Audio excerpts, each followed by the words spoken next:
හරිද? හරි. අපිට තියෙන්නේ මෙන්න මේ පස්වෙනි ප්‍රශ්නේ ඉඳලා තමයි කතා කරන්න තියෙන්නේ.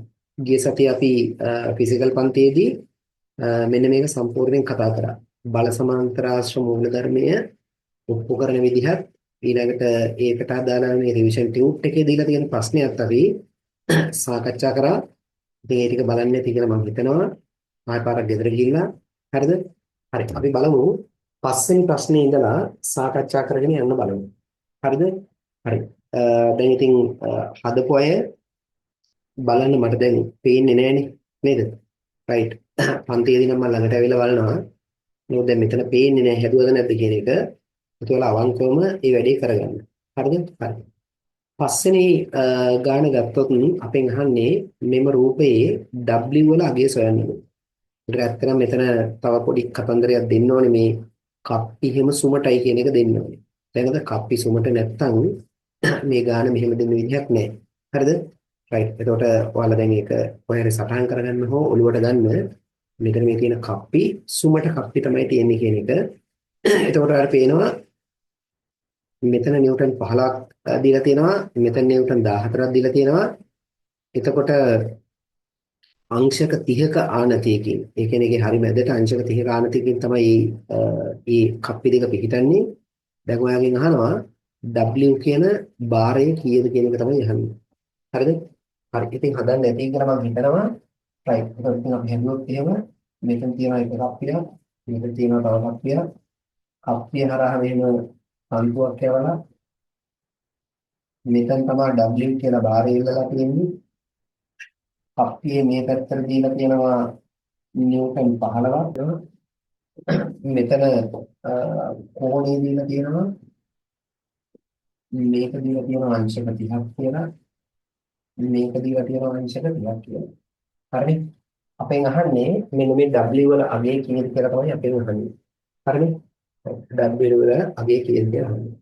ඉතින් දැන් දන්නවා මේ පද්ධතිය මේ විදිහට නිශ්චලව තියෙන්න නම් මේ පද්ධතිය මේ විදිහට නිශ්චලව තියෙන්න නම් මෙන්න මේ බල දෙකෙන් මෙතන මේ තියෙන බලයයි මේ තියෙන බලයයි කප්පි සමතුලිත කප්පි සුමතින්ද අපි දන්නවා මෙතන බලය ඒ කියන්නේ මේ නිව්ටන් 15 මේ තන්ත්‍රයේ ආතතියට සමානයි.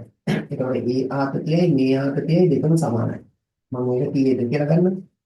ඊළඟට මේ කප්පියක් සුමටයි ඒ නිසා මෙතන බරයි මෙතන මේ තන්ත්‍රයේ ආතතියයි මේ ආතතියයි ඔක්කොම සමානයි.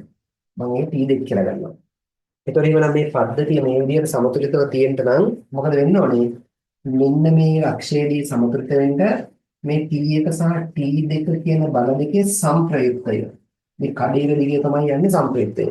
අන්නේ සංප්‍රයුක්තය W ට මොකද වෙන්න ඕනේ? සමාන වෙන්න ඕනේ. පැහැදිලිද? T1 සහ T2 සංප්‍රයුක්තය W ට සමාන වෙන්න ඕනේ. හරිද? හරි. එහෙනම් ඉස්සරහ මේක කියන්න ඕනේ. හරිද? හරි. පද්ධතිය සමතුලිත බැවින් T1 සහ T2 සංප්‍රයුක්තය W ට සමාන විය යුතුයි. හරිද? right. දැන් ඉතින් ඔය සංප්‍රයුක්තය හොයන්න ඔයාලට තියෙනවා ක්‍රම දෙකක් තියෙනවා. සංප්‍රයුක්තය හොයන්න ක්‍රම දෙකක් තියෙනවා. ඉතින් අපිට පේන ලේසිම ක්‍රමය තමයි මොකද්ද? මෙන්න මේ P1 නැවති බලය යන්නේ අංශක 30ක ආනතියකින්. ඒ නිසා P1 නිසා උඩ පැත්තට නිර්මාණය වෙනවා මේ පැත්තට නිර්මාණය වෙනවා බලයක්. P1 නිසා මේ පැත්තට නිර්මාණය වෙනවා සංරචකයක්. ඒ සංරචකය අපිට ගන්න පුළුවන් T එකවරක් cos 30 කියලා. T එකවරක් cos 30 කියලා ගන්න පුළුවන්. ඒ වගේම T2 නිසා මේ පැත්තට නිර්මාණය වෙන සංරචකයක්. ඒක අපිට ගන්න පුළුවන් T2 වරක් cos 30 කියලා ගන්න පුළුවන්. හරිනේ? එහෙනම් දැන් ඔය T1 වරක් cos 30යි T2 වරක් cos 30යි කියන දෙකේම එකතුව තමයි T1 සහ T2 සංප්‍රයුක්තය. හරිද? right. එහෙනම් අපි හදන්න ගියොත් කියන T1 සහ T2 සංප්‍රයුක්තය කීයද? T1 වරක් cos 30 ධන T2 වරක් cos 30.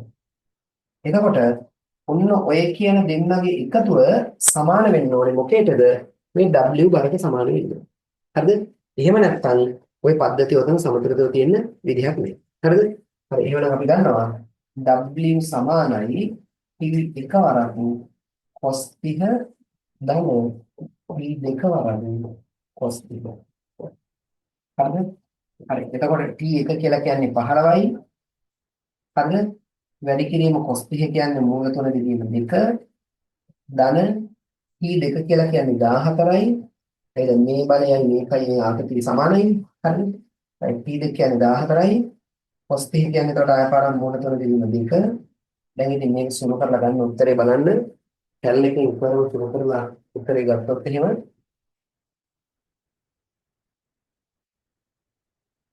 25.11ක් කියලා. 25.11 නිව්ටන්. පැහැදිලිද? right එහෙනම් ඔන්න W වල අගය අපිට ලැබෙනවා 25.11 නිව්ටන් කියලා. හරිද? හරි. සුළු කරලා බලන්න, අදවැය බලන්න. ඔයාලා කොහොමද සුළු කරන්න? හරිද? right. right.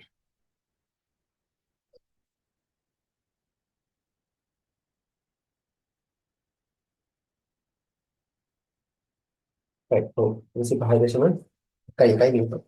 හරිනේ? හරි. ඒතකොට ඔන්න W වල අගය. දැන් ඕක හදන්න මේ පළවෙනි ක්‍රමය තමයි යෝග. පළවෙනි ක්‍රමය තමයි යෝග. තේරෙනවද? right. ඕක හදන්න තියෙන පළවෙනි ක්‍රමය.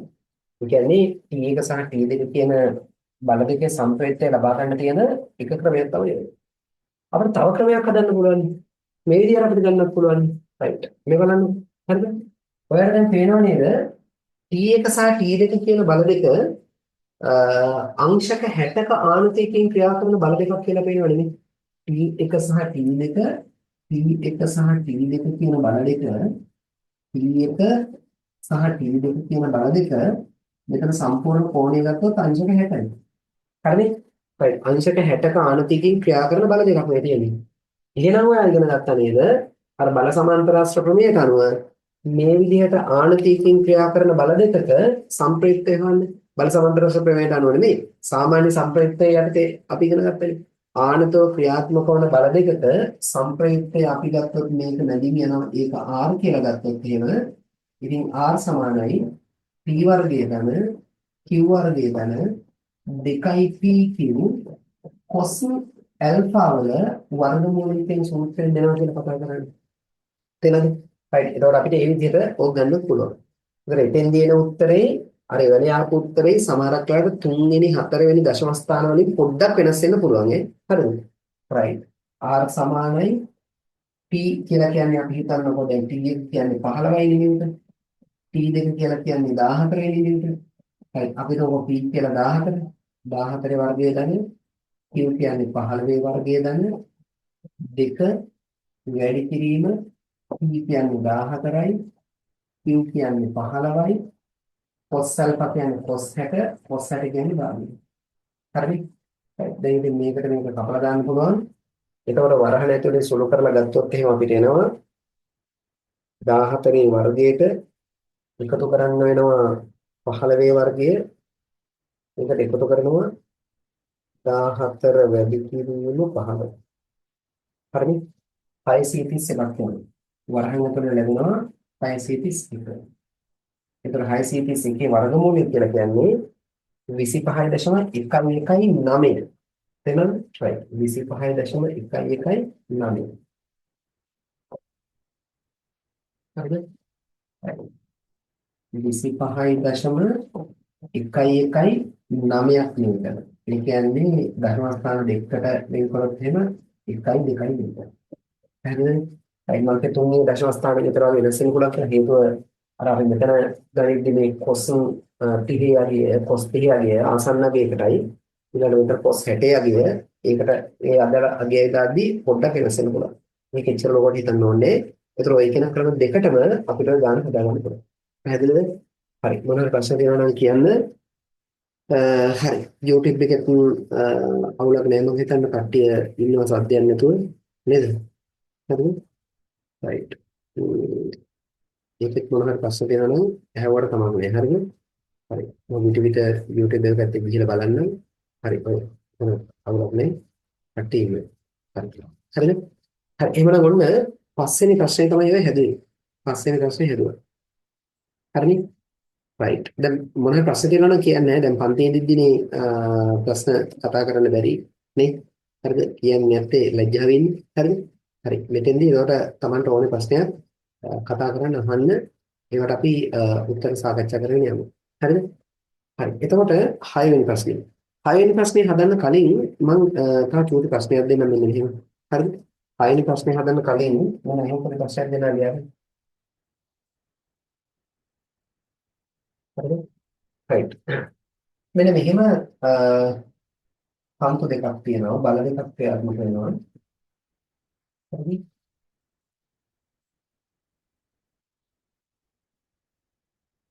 right. මේ බල දෙක ක්‍රියාත්මක වෙන්නේ අංශක 120ක කෝණයකින්. හරිද? right. එතකොට මේකේ මෙතනින් එල්ලලා තියෙනවා නිව්ටන් 400ක බලයක් එල්ලලා තියෙනවා. නිව්ටන් 400ක බලයක් එල්ලලා තියෙනවා. එතකොට මේක හරි මැද්දෙන් තමයි මේ විදිහට මේක දෙකක් තියෙන්නේ. ඒ කියන්නේ මේ සම්පූර්ණ කෝණ 120ක් වුණාට මේ කෝණය සමානයි. ඒ නිසා මේ පැත්තේ ආකෘතියයි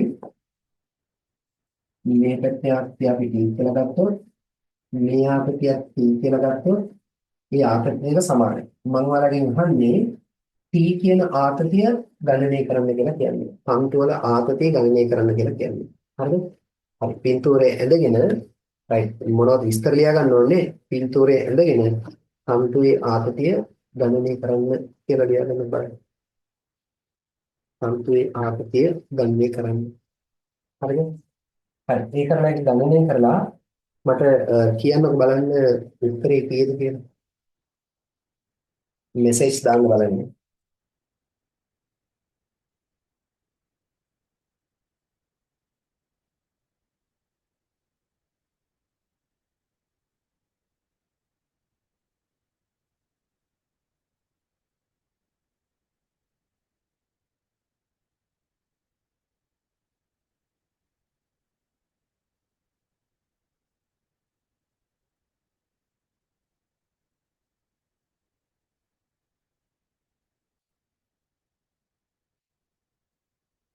දැනෙන කරපුවා දාන්න ටක් ගාලා උත්තරේ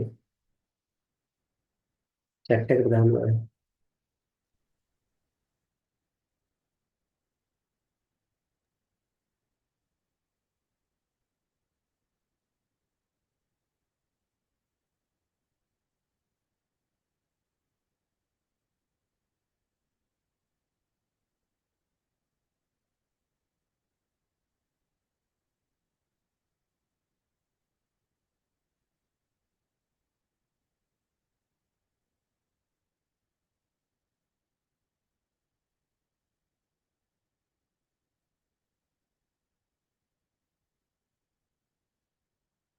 YouTube එකට තාම messages නෑ මොනවද?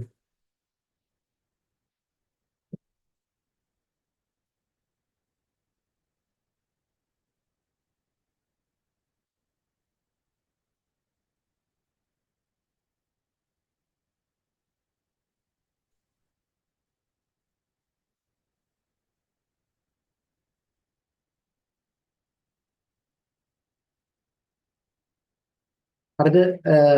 ඔය කට්ටිය නෑ නේ නිකන් හැල්මල්මන.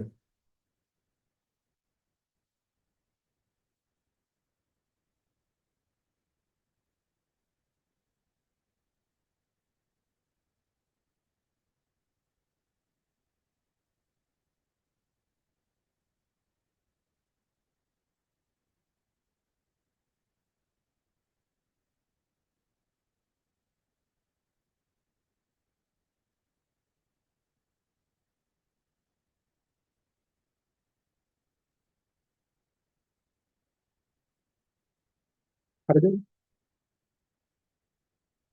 දැන් මම කතා කරන්න ගියා. තේමිය කියන බලන්න උත්තරේ කීයද කියලා.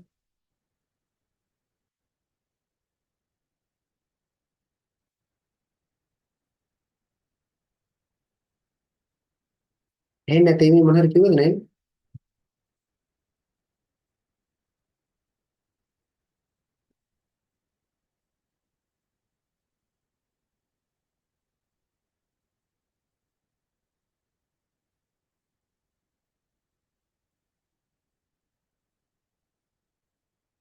ඉල්ලි දාන්න උත්තරේ කීයද කියලා.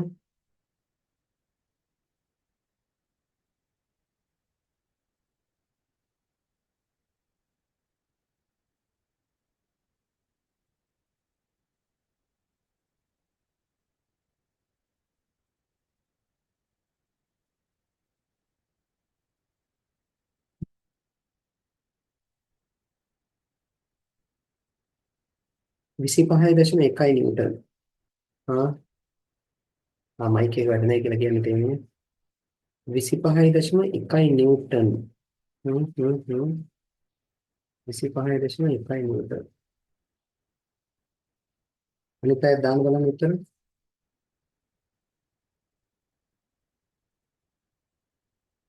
right. නිව්ටන් 25.1 ආවේ තේමීට කොහොමද කියන එක නම් මම දන්නේ නැහැ හැබැයි 25.1 නෙමෙයි එන්න ඕනේ නේ. හරිද? හරි. බලන්න. දැන් මේක හදන්න ඉච්චර ලොකු ටයිම් එකක් ගන්න ඕනේ නැහැ. වෙනද?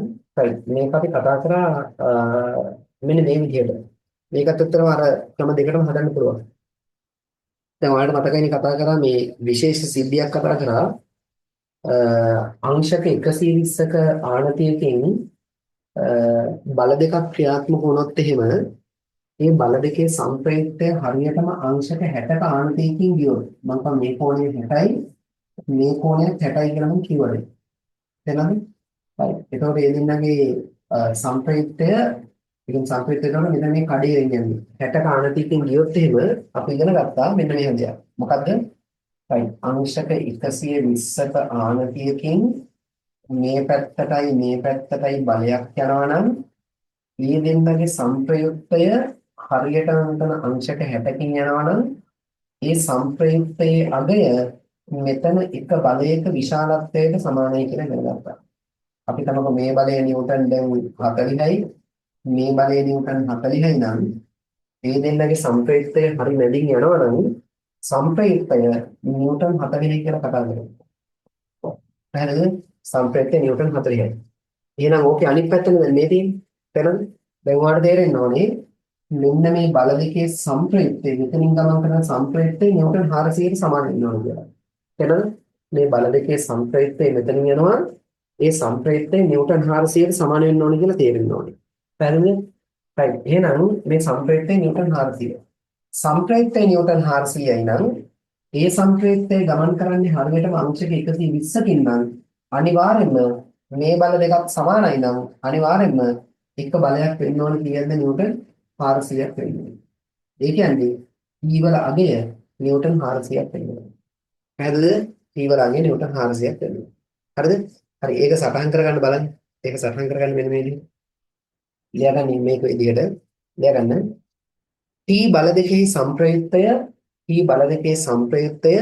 නිව්ටන් 400ක් විය යුතුයි. මේ දෙන්නගේ සංප්‍රයුක්තය නිව්ටන් 400ක් වෙන්න ඕනේ. එහෙම නැත්නම් මේ පද්ධතිය මෙතන බැලන්ස් කරලා තියන්න බෑ. හරිද? T බල දෙකේ සංප්‍රයුක්තය නිව්ටන් 400ක් විය යුතුයි. T බල දෙකේ සංප්‍රයුක්තය නිව්ටන් 400ක් විය යුතුයි. ඊළඟට T බල දෙක ගමන් කරන්නේද අංශක 120ක ආණතියකින් බැවින් T බල දෙක ගමන් කරන්නේද අංශක 120ක ආණතියකින් බැවින් එතන T බල දෙක ක්‍රියාත්මක වන්නේද අංශක 120ක ආණතියකින් බැවින් T සමානයි නිව්ටන් 400ක් විය යුතුයි. T සමානයි නිව්ටන් 400ක් වෙන්න ඕනේ. T සමානයි නිව්ටන් 400ක් විය යුතුයි. හරිද? T වලගේ නිව්ටන් 400ක් වෙන්න ඕනේ. හරිද? හරි. අපි හිතන්න දැන් ওই ක්‍රමය අපිට අමතකයි කියලා. එහෙනම් දැන් ඉතින් අර ඉගෙනගත්ත සාමාන්‍ය ක්‍රමයට හදන්නත් පුළුවන්. දැන් මේ චුට්ටකට කලින් කතා කරමු. මොකද්ද? මේ බලය නිසා මේ පැත්තට නිර්මාණය වෙනවා සංරචකයක්. හරිද? මේ බලය නිසා මේ පැත්තට සංරචකයක් නිර්මාණය වෙනවා. මේ සංරචකයේ කීයද P වරක් cos 60. ඊළඟට මේ බලය නිසා මේ පැත්තට සංරචකයක් නිර්මාණය වෙනවා. ඒ සංරචකයේ කීයද P වරක් cos 60. ඉතින් ඔය සංරචක දෙකේ එකතුව නිව්ටන් 400ට මොකද වෙන්න ඕනේ? සමාන වෙන්න ඕනේ. හරිනේ? P cos 60 ධන t වරක් cos 60 සමාන වෙනවානේ නිව්ටන් 400. එතකොට t cos 60 t cos 60 කියලා කියන්නේ දෙකක් t cos 60 සමාන වෙනවානේ 400ට. cos 60 කියලා කියන්නේ භාගයයි. එතකොට මේකට මේක කැපුණහම අන්න t වල අගය සමාන වෙනවා කීයටද නිව්ටන් 400. හරිද? right මට මතකයි 20 22 අවුරුද්දෙත් ওই විදිහම ප්‍රශ්නයක් තමයි ආවේ. හරිද? හරි එතකොට ඔන්න t වල අගය නිව්ටන් කීයක් වෙනවද? 400ක් වෙනවා. පැහැදිලිද? හරි ඉතින් අන්නේ ක්‍රම මතක තියාගෙන ඉන්න. ඉතින් ඔය ඕවා තමයි පේපර් එකේ ඉන්නේ. ඉතින් ආයෙ ඊට වඩා එහා පැත්තේ ඒවා පේපර් එකේ ඉන්න විදිහක් නැහැ. තේරෙනවද? right අන්න ඒව මතක තියාගෙන ඉන්න ඕනේ. හරිද? හරි එහෙමනම් ඔන්න අපි ඒකත් හැදුවා. right අපි යනවා ඊළඟ ප්‍රශ්නෙට. දැන් මේ zoom වල මේ කටි ගොඩක් මේ left එනවා ආයෙනවා left එනවා ආයෙනවා මම දන්නේ සිග්නල් වල ප්‍රශ්නයක්ද එහෙම නැත්නම් ළමයි හිතලා මේ වැඩේ කරනවද කියන එක. හරිද? YouTube එකේ දාලා තියෙනවා කවුද පසින්දු දාලා තියෙනවා හරි උත්තරේ. හොඳයි. හරිද? right ඒකට හරි උත්තරේ දාලා තිබුණා. හරිද? right එතකොට ඒක හරි.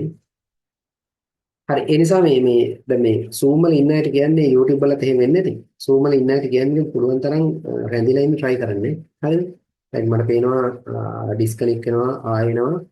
ඒක සිග්නල් නැති නිසා සිද්ධ වෙනවා නම් ඒක කමක් නැහැ. ඒක ස්වභාවික කතන්දරයක් නේ.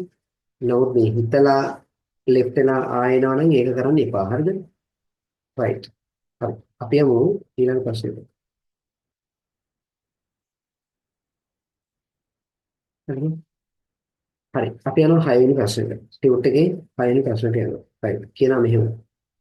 ඉහත අංක දෙක රූපයේ පෙන්වා ඇති පරිදි W1 W2 සහ W3 භාරයන් තුන ස්ථිතික සමතුලිතතාවයේ පවතිනවා. හරිද? W1 W2 W3 කියන භාර ස්ථිතික සමතුලිතතාවයේ පවතිනවා. කප්පි ඝර්ෂණයෙන් තොරයිලු. කප්පි ඝර්ෂණයෙන් තොරයිලු. W2 යගය 700යිලු. අපෙන් අහනවා W1 සහ W3 කීයද කියලා. ඔන්න දැන් මේකට වඩා තරමක් අමාරු ප්‍රශ්නයක් මෙතන තියෙනවා. හරිද? දැන් මෙතන මේ කියන ප්‍රශ්නේ පස්සේ ප්‍රශ්නේ මේ දෙපැත්තේ තියෙන බරවල් දෙක දීලා තිබුණා. මේක 15යි මේක 14යි කියන බරවල් දෙක දීලා තිබුණා. ඔයාට හැවේ මේක. එතකොට දැන් අන්න අවුලක් නැහැ. එක සමීකරණයක් අරගෙන හදාගන්න පුළුවන්කම තිබුණා. මේ දෙන්නගේ මේකේ සම්ප්‍රයුක්තයයි මේක සම්ප්‍රයුක්තය අරගෙන හදාගන්න පුළුවන්. හැබැයි දැන් මෙතන ගානේ ඔයාට දීලා තියෙන්නේ W2 දීලා තියෙන්නේ. W1 දීලත් නැහැ W3 දීලත් නැහැ. ඒ දෙක තමයි අහන්නේ. ඒ කියන්නේ දැන් ඔයාට නොදන්නා පද දෙකක් හොයාගන්න වෙනවා. පැහැදිලිද? right. එහෙනම් දැන් මේක කොහොමද හදන්නේ කියන එක අන්න ඊළඟට කල්පනා කරලා බලන්න වෙනවා. පැහැදිලිද? හරි. අපි ඉතින් එන්ද පින්තූරය මේ විදිහට අපි පින්තූරය අඳින්න පුළුවන්. හරිද?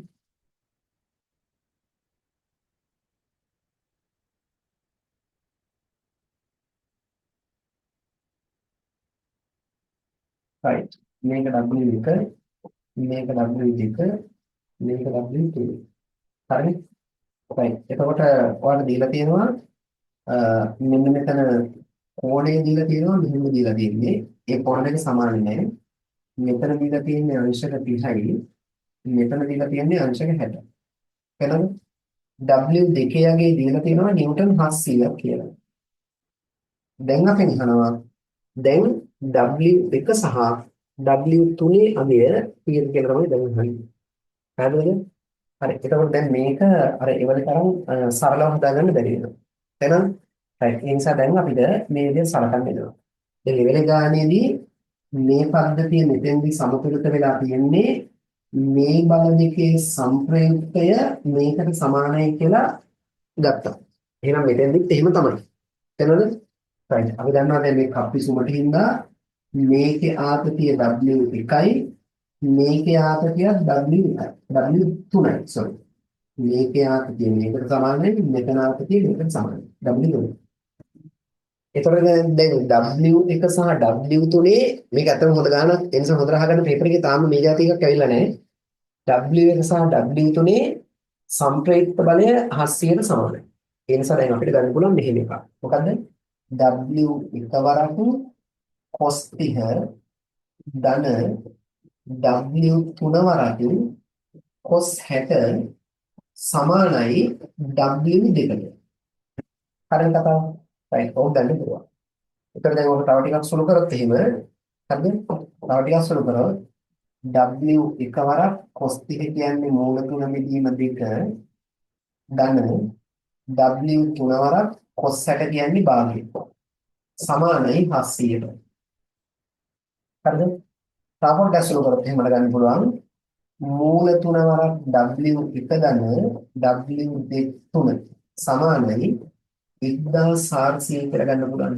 අයි මේ පද දෙකේ පොදු පදය දෙකයි. ඒකට පොදු හරය දෙකයි. මේ පොදු හරයෙන් මම එහා පැත්ත හරස් ගණිත කරලා වැඩි කරා. හරිනේ?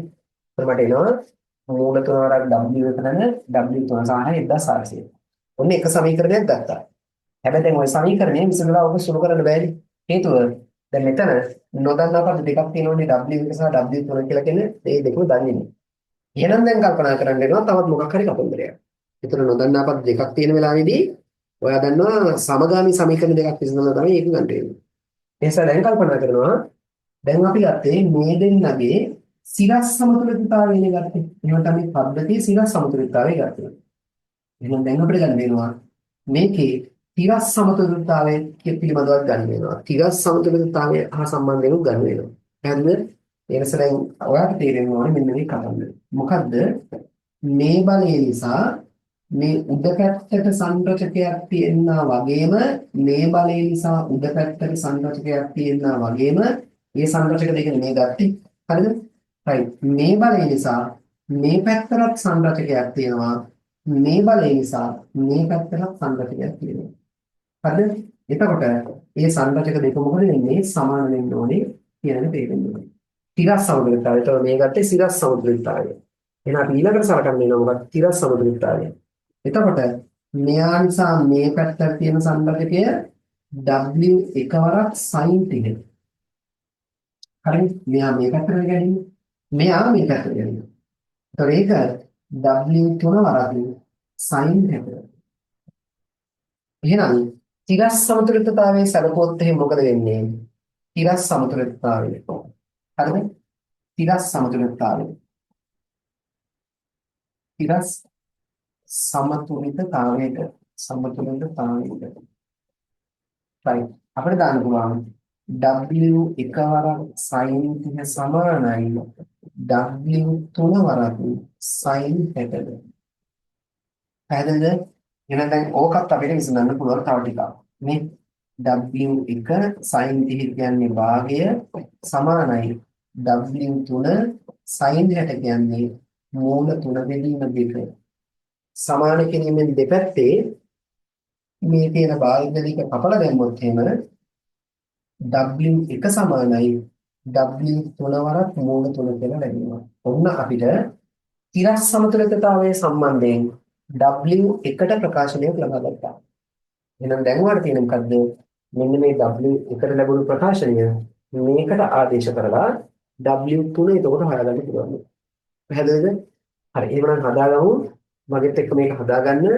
හරි. ඔයා එක වාක්‍යයක් මෙහෙම ලියාගන්න. හරිද? එක වාක්‍යයක් ඔය ගාන පින්තූරේ ඇඳින්න. පින්තූරේ ඇඳලා එක වාක්‍යයක් මෙහෙම ලියාගන්න ඉස්සරලා. මෙහිදී සිරස් සහ තිරස් සමතුලිතතා දෙකම සැලකිය යුතුයි. සිරස් සහ තිරස් සමතුලිතතා දෙකම සැලකිය යුතුයි.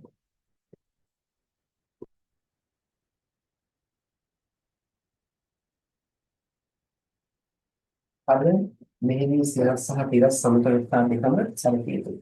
කියලා සිරස් සමතුලිතතාවයට කියලා ලියාගෙන සිරස් සමතුලිතතාවයට මේ සමීකරණය ලියාගන්න. සිරස් සමතුලිතතාවයට හරිද? W එක වරක් cos 30 ධන W තුන වරක් cos 60 සමානයි W2. ඒ කරලා ඒක මෙතෙන් නිකන් සුළු කරලා ගන්න ඕනේ.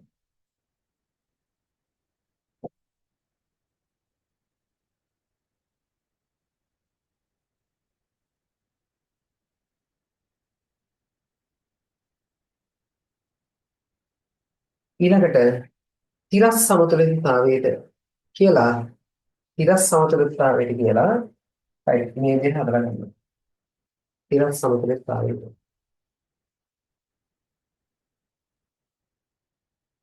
හරිද?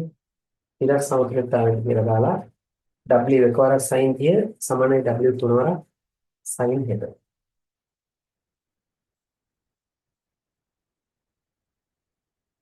right. හරි. දැන් ඔන්න W එක සඳහා ප්‍රකාශනයක් අපිට ලැබුණා. එහෙනම් දැන් අපි කරමු W එකේ අගය මෙන්න මේ සමීකරණයට ආදේශ කරන්න. හරිද? W එක ඉහත සමීකරණයට ආදේශය. මේක සමීකරණයට ආදේශ පිළිගන්න. හරිද? W එකේ ඉහත සමීකරණයට ආදේශ වෙනවා. මම මේ සමීකරණය අපාර ලියා ගන්න මෙතන. මූල තුන වරක් W එක ධන W තුන සමානයි 5 කියන්නේ 1400.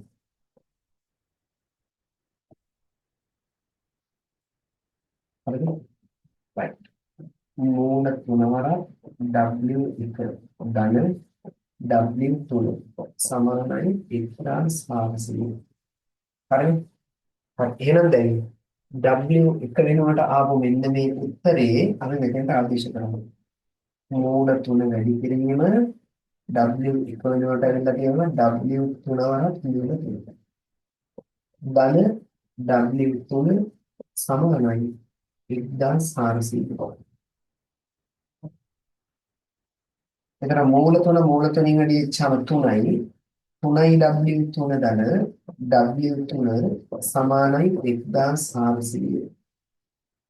එතකොට අපිට ලැබෙනවා 3යි W තුනට W තුන කියලා කියන්නේ 4යි W තුන සමානයි 1400. ඔන්න W තුනේ අගය ලැබෙනවා 1400 බෙදන්න තියෙන්නේ 1400 බෙදන්න තියෙන්නේ 4යි 350. හරිද? 1400 4ෙන් බෙදුවම 350. හරි. එහෙනම් ඔන්න W තුනේ වගේ හොයාගත්තා. හරිද? හරි. W තුන. එහෙනම් ඉතින් W තුන හොයාගත්තා නම් දැන් ඔයාලට පුළුවන් මේකට ආදේශ කරලා W එක හොයන්න. W තුනේ වගේ මෙතෙන්ට ආදේශ කරනවා. හරිද? ඒක කරලා W එක හොයන්න.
right. ඔව්. මයික් එක ඔෆ් කරලා දෙන්න. හරි. හරිද? හරි. මම මයික් එක ඔෆ් කරලා තිබුණේ ඒවනේ කියපු ටික ආකාරයක් වෙන මෙතන කියන්න යනවා. හරිද? හරි. එතකොට W 1 සමානයි W3 වරක් මූල 3ට අපි W3 වගේ ආදේශ කරපු එක කරේ.